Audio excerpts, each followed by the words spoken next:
रोशमाड खुर्द ते चिचखेडी रस्त्याची दुरवस्था, खडीकरण व डांबरीकरण करण्याची बिरसा फायटरची मागणी. कार्यकारी अभियंता सार्वजनिक बांधकाम विभाग शहादा यांना बिरसा फायटरचे निवेदन.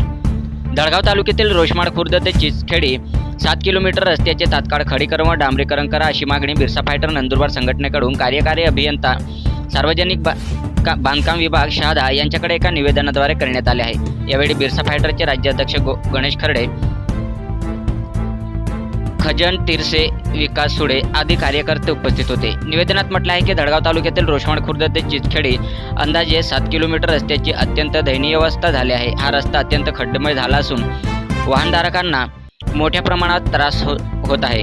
हा रस्ता अत्यंत खड्डेमय धोकादायक झाला आहे. रस्त्यावर वाहनांची मोठी वर्दळ असते. रस्ता खड्डेमय असल्याने या रस्त्यावरून प्रवासी प्रवास करण्यास टाळाटाळ करतात व जीवघेणा प्रवास करतात.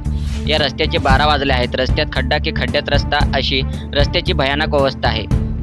रस्त्यावर मोठमोठाले खड्डे पडले आहेत. त्यामुळे वाहनधारकांमध्ये व प्रवाशांमध्ये संताप निर्माण झाला आहे. रस्त्यावर खोल खड्डे झाले आहेत. या रस्त्यावरून गरोदर महिला, वयस्कर व आजारी नागरिकांना प्रवास नको झाले असून प्रवासी हैराण झाले आहेत. वाहन चालकांना मोठे खड्डे चुकवताना प्रवाशांचा अपघात होत असून दुखापत होत आहे. या रस्त्यावरून प्रवास करताना प्रवासी जीव मुठीत घेऊन प्रवास करत आहे. या रस्त्यावरून प्रवास करताना कोणत्याही क्षणी अपघात होऊ शकतात. म्हणून दळगाव तालुक्यातील रोशमाड खुर्द ते चिचखेडी अंदाजे 7 किलोमीटर रस्त्याचे तात्काळ खडीकरण व डांबरीकरण करण्यात यावी, अन्यथा बिरसा फायटर संघटनेकडून तीव्र आंदोलन छेडण्यात येईल असा आंदोलनाचा इशारा बिरसा फायटर संघटनेकडून देण्यात आला आहे. सातपुडा न्यूज वाहिनी, नंदुरबार.